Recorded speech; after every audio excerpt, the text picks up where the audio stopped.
ओम नमः शिवाय, जय श्री महाकाल। देखिए, सोमवार का विशेष दिन आ गया है और सोमवार वाले दिन पड़ रही है प्रदोष की तिथि तथा शिवरात्रि। दोनों तिथियां इस दिन को बहुत ही महत्वपूर्ण, बहुत ही खास बना देती है। तो आज के इस उपाय में आपको क्या क्या सामग्री की जरूरत है। काली मिर्च लेना है, चावल लेना है, चंदन लेना है और शिवलिंग पर इस प्रकार से हाथ रखकर अपने दिल की बात कह देना। इस उपाय करने के बाद सारी कामनाएं, इच्छाएं बहुत जल्द पूर्ण होगी। चाहे धन संपदा को लेकर हो, नौकरी को लेकर, विवाह को लेकर या व्यापार को लेकर। तो शिव पुराण का बहुत ही चमत्कारी उपाय ही कैसे करना है वो हम बताएंगे। उसके पहले इस वीडियो को लाइक, चैनल को सब्सक्राइब कर लें और कम से कम 5 लोगों के साथ व्हाट्सएप पर वीडियो को शेयर करें, लोगों की मदद करें। तो आज की इस वीडियो में हम आपके साथ 3 उपाय शेयर करने वाले हैं। कोई एक उपाय ज़रूर कर लीजिएगा। पहला वाला उपाय आपको करना है दुख, परेशानी, समस्याएं और जो बाधाएं हैं उनकी समाप्ति के लिए।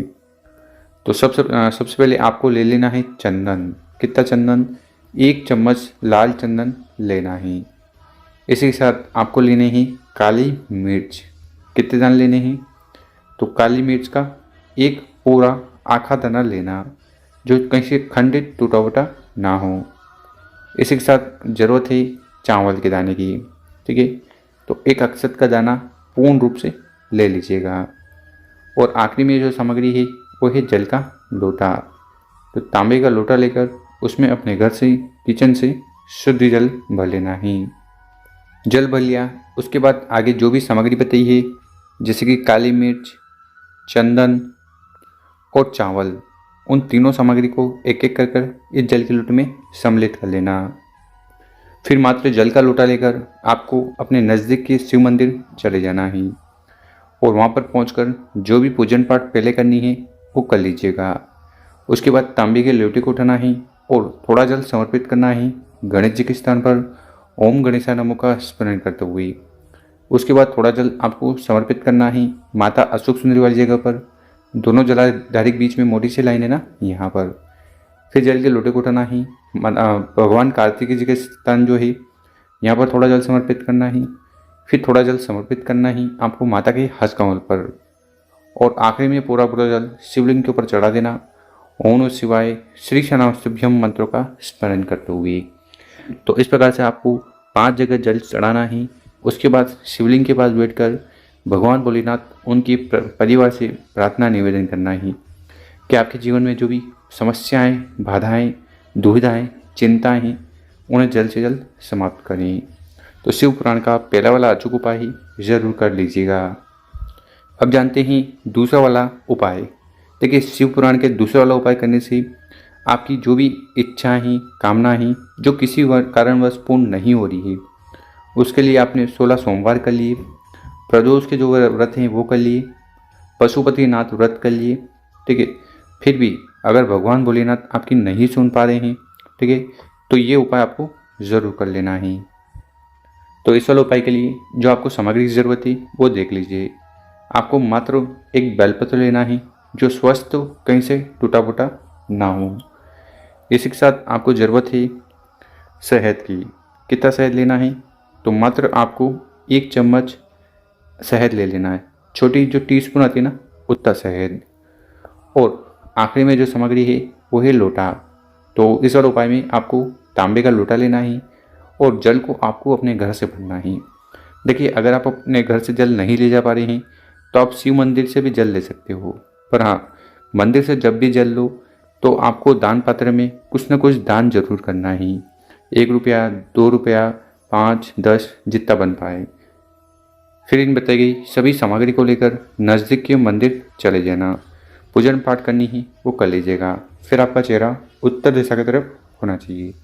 देखिए, हम हर बार बताते हैं बेलपत्र का उपाय शिवलिंग पर करने से भगवान भोलेनाथ प्रसन्न हो जाते हैं, क्योंकि ये जो बेलपत्र है ये माता के प्रेम आवाज़ से बनी हुई है और इसका उपाय करने से कामना, इच्छा पूर्ण होती है। और शहद का उपाय करने से जीवन के सारे दोष, समस्या समाप्त होगी, घर में सुख, शांति, समृद्धि आएगी।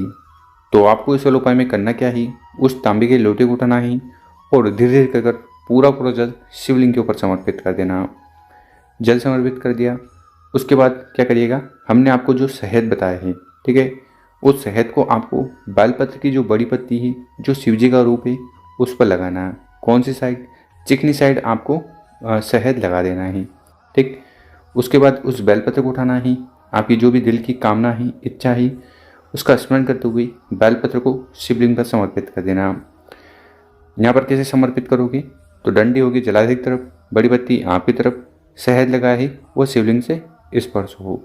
ठीक।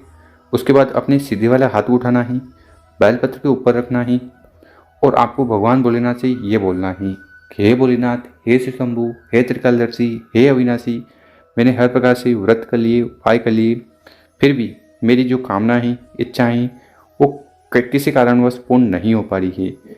तो हे दयालु, हे कृपालु, हे अविनाशी, हम पर कृपा करें और इच्छा कामना को पूर्ण करें।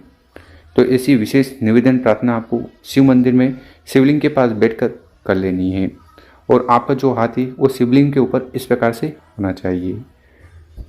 फिर भगवान भोलेनाथ सुनेंगे और सारी इच्छाएं पूर्ण करेंगे। तो ये था दूसरा वाला उपाय। अब जानते हैं तीसरा वाला उपाय। इस उपाय करने के बाद कैसी भी आर्थिक स्थिति आपके जीवन में चल रही है वो सुधरेगी और आपके कार्य बनने लगेंगे। तो इस वाले उपाय के लिए आपको सबसे पहले ज़रूरत है चावल की। कितने चावल के दाने लेने हैं? गिनकर 108 चावल के दाने लेने हैं। ठीक। और सारे के सारे दाने पूर्ण रूप से होने चाहिए। इसी के साथ आपको ज़रूरत है बेलपत्र की। कितने बेलपत्र की ज़रूरत है? एक बेलपत्र मात्र ले लीजिएगा। साथ ही साथ आपको शहद लेना है। ठीक है। इस वाले उपाय में 1 चम्मच शहद लेते हो तो भी काफ़ी है। और आखिरी में जो सामग्री है वो है जल का लोटा। तो तांबे का लोटा लेना और उसमें आपको घर से जल भर लेना है और फिर आपको अपने घर के नज़दीक जहाँ पर भी मंदिर है वहाँ चले जाना। इस उपाय को भी सुबह शाम किसी भी समय कर सकते हो। देखिए, यहाँ पर आपकी जानकारी के लिए बता दें, शिवलिंग के ऊपर बेलपत्र का उपाय करने से कामना इच्छाएं पूर्ण होती है। और अगर आप चावल का उपाय करोगे तो आपकी जो आर्थिक स्थिति है वो सुधरेगी, कार्य बनने लगेंगे। और शहद का उपाय करने से घर में सुख शांति समृद्धि आएगी। तो आपको करना क्या है? सबसे पहले हमने आपको बताया था शहद। ठीक है। उस शहद से आपको ओम का निर्माण करना है शिवलिंग के ऊपर, यानी कि ओम बना देना। उसके बाद जो चावल के दाने हैं 108, एक एक चावल के दाने को शिवलिंग के ऊपर इस प्रकार से समर्पित कर देना, रख देना। और उसके बाद बेलपत्र को भी शिवलिंग के ऊपर समर्पित कर देना। ठीक। आखिरी में जो जल का लोटा है, जल के लोटे को उठाना है और शिवलिंग का आपको अभिषेक कर देना है जल से। ओम नमः शिवाय मंत्रों का जाप करते हुए फिर शिवलिंग के पास बैठकर भगवान भोलेनाथ और माता पार्वती जी से प्रार्थना निवेदन करना है कि आपकी जो आर्थिक स्थिति खराब चल रही है उन्हें सुधारें, आपके जितने भी कार्य बिगड़ते जा रहे हैं उन्हें बनाएं। तो ऐसी विशेष निवेदन प्रार्थना करते हुए आपको ये तीसरा वाला उपाय जरूर कर लेना है। मेरे प्यारे दोस्तों, अगर आपको हमारा जो तरीका है समझाने का पसंद आया हो, वीडियो को 5 लोगों के साथ व्हाट्सएप पर जरूर शेयर करें, लोगों की मदद करें। भगवान भोलेनाथ आपकी मदद करेंगे। ओम नमः शिवाय।